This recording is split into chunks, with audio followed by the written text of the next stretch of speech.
Hey, welcome back. In this video, I want to talk about how to make sure you will never outlive your retirement savings. There's one big problem with retirement today, and that is too little or no directions on how to plan for your retirement. What's more, the common strategy is to put all your faith in one single asset, like only in the stock market or the real estate market. And as a result, we are unsure if we can retire comfortably and if the money we have will be enough for the whole retirement.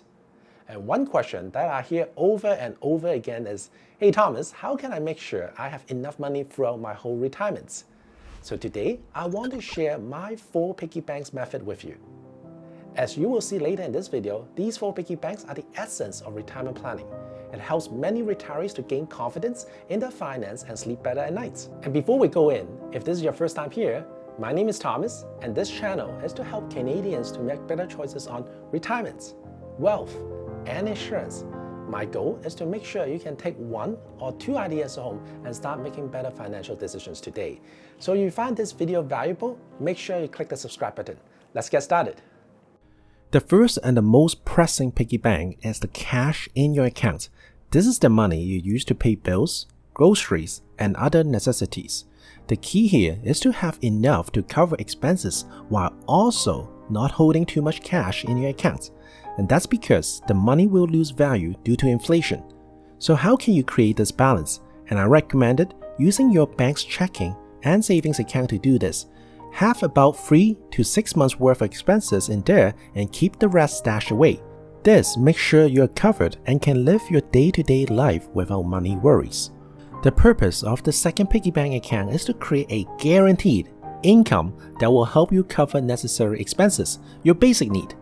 The point here is that the income must be guaranteed no matter the state of the market. If the market goes up and down, many forms of income aren't guaranteed anymore. But for your piggy bank number 2, you want your sources that keep their value. And here are some of my examples of what I mean guaranteed income. Government benefits such as the Old Age Security or the Canada Pension Plan, they are great because once you qualify, you get a guaranteed amount until the day that you pass away. Now, one could argue that the amount you get is a bit small. Yes, it's not going to be enough to retire just by relying on those government benefits, but it's still a good thing to have, simply because it's guaranteed no matter what. Another guaranteed income is, if you work for a big corporation or for the government, then you might get a defined benefit pension plan. In such a case, your retirement payout is guaranteed. Clients do ask me, hey Thomas, do rental income or dividends from stock holdings count as guaranteed income then? Some people might argue that rental income for any real estate you own is also a form of guaranteed income. But I will be careful. Rental income is always dependent on the rentees. If there's a tenant turnover that takes 6 months, that means there's no rental income for the next 6 months. So in my definition, it's not a guaranteed income. Anyway, what if you don't have a defined benefit pension plan, but instead you have the RRSP instead? Did you know that you can create your own pension plan for yourself? Annuity can be one of the options to consider. There are many forms of annuity, but the basic idea is that you pay a large sum of money to the bank or other financial carriers and they guarantee you a certain percentage payout until the term ends. Terms can range from 1-year terms to permanent, meaning it stays active until you die. Payouts is calculated depending on your gender, how much money you put in, your age and health, length of time, and interest rates. In a way, the annuity is act like a reverse insurance. Instead, you pay a monthly premium to the insurance carrier in exchange for a larger lump sum. Now you give the provider a large amount of money in exchange for monthly benefits. Annuity can also give you a slight tax advantage if you have it in a non-registered account, because the income payment consists of a return of principal and a part of interest, so it will not be 100% taxable. But there are also some downsides. 1. If the economy is in a low interest rate environment like right now, just like a saving account, the interest of your annuity will also be low. 2. It's often the case that your money is locked away and you can't access it early. If you want the lump sum back early, you have to pay a hefty penalty. In many cases, an annuity pays the remainder of the money to the beneficiary when the owner of the annuity passes away, but this isn't always the case. There are scenarios where the annuity provider keeps the rest of the money if the owner passes away, so be aware of that. If you like the concept of annuity but you don't like the idea of being locked in, then there's another solution for you, and it's called the GMWB, Guaranteed Minimum Withdrawal Benefits. GMWB is usually provided by the insurance companies and it's like a combination of annuity and investment funds. And here's how it works. Let's say Tom is 65 years old and he wants guaranteed income to cover his needed expense for the rest of his life. So Tom decides to invest $100,000 in an investment with a GMWB option. Based on his age, the provider will guarantee Tom a certain percentage in the payouts. Let's say it's 4%. The provider will keep paying the 4%, which is $4,000 per year guaranteed, until the day that he passes away. At the same time, the $100,000 will be invested in the market, usually in a set portfolio. The return depends on the market performance. Please note that the 4% guarantee payout is not a 4% return guaranteed, meaning if the investment return is 2% growth per year and the withdrawal rate is 4%, one day the saving will run out. However, in such case, the investment company will still have to pay the 4% from their own pocket to Tom until Tom passes away. There are 3 reasons why this plan is attractive. 1. The 4% payout is guaranteed, so no matter if Tom lives until 80 or 180 years old, the provider has to keep paying even the pie runs out.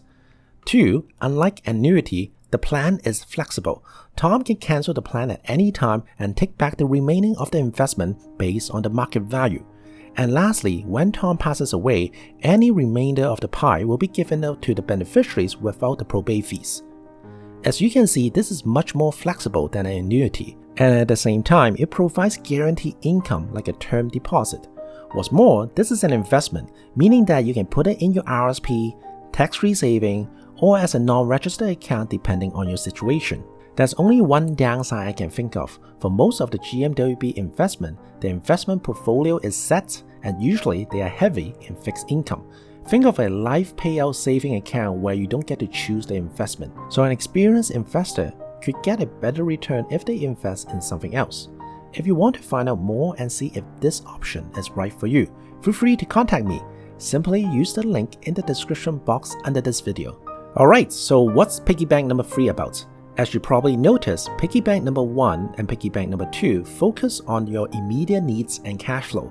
This is necessary for retirement, but that alone isn't enough. Most people retire in their 60s, but the life expectancy of an average Canadian is mid-80s or even in their 90s. This gives us a unique challenge. Inflation will beat us in the long run if we leave everything in a saving account, so we do need to keep investing some of the retirement money. Where piggy bank number 2 covers your need, this piggy bank will help you to build your want, such as your own hobby or traveling, money that you can use for things that you enjoy. And how can you achieve this? This is back to the investing into the market with the help of tax-free saving, RSP, and other similar accounts. Plus, you can invest in a couple of assets that will help you diversify your investments. Last week, I made a video about the top 5 investments for retirement, and you can click the top corner to watch it. Overall, I recommend that no matter what investment you take, try to aim for an average of 4% return per year to beat inflation and to have a little bit of growth each year. What's more, the nearer you get to retirement, the more you want to go for cash flow accumulation over asset accumulation. So invest in things that can convert to cash fast. The reason for this is simple. If you don't have enough cash, owning a house won't help you much because you still need cash at the end of the day to pay for the bill. And that's why you want to secure piggy bank number 1 and 2 first, then go to investment after. The future income power created from piggy bank number 3 flows back to piggy bank number 1 and 2 a few years later. One of the most common retirement problems in Canada is people unexpectedly spend a lot of money on medical bills, mainly because they don't focus too much about this topic when they're young. While Canada has a good healthcare system, it only covers what happened inside the hospital. But what if you need long-term care? Or you need to renovate your home to fit the future you? What about tools such as walkers or wheelchairs? We have to pay those expenses with our own money, and therefore we need to prepare for it. But how exactly do we stash all the money for medical expenses? Should we simply put it in a savings account? The challenge is that we don't know when we need this money. It could be tomorrow or in the next 10 years, and therefore we need to protect the money from inflation. And that's why I recommend first get a home line of credit pre-approved. Yes, it means when you take it out, you have to pay interest, but because you have the credit approved already, you can then use the existing savings to invest and build. And when you do need to pay for your medical bills, you have time to convert your assets back to cash. Then my next suggestion is, if you're on an extra cash flow, then you can also consider insurance plans such as life insurance, sickness insurance to fund this piggy bank. You might still able to find long-term care insurance, but it's rare now as most of the players are out of the game. Also, there's another great advantage to life insurance. You can use it to fund your legacy account, so you don't have to worry about how much you want to leave to your next of kin. Let's be honest here. Do you remember who your grand-grandfather is? Most people don't even remember their grand-grandparents much, but not until they leave us a legacy, right? So my question to you is, do you want to be remembered? A legacy planning or estate planning might just be the way to go. Neither way, piggy bank number 4 makes sure you have enough money for yourself, your children, or your grandchildren, and you can enjoy yourself during retirement. I understand the biggest fear we have for retirement is that the money will outlive us one day and we'll live our last days on earth in poverty. But to avoid all the headaches, I came up with the 4 piggy bank method. And while there's never a 100% guarantee, this method makes its way less likely that we have money worries during retirement. If this sounds like something you want but you're unsure where to start, make sure you use the link in the description box below to contact me. I'm more than happy to chat with you. This is Thomas, and I look forward to speak with you soon.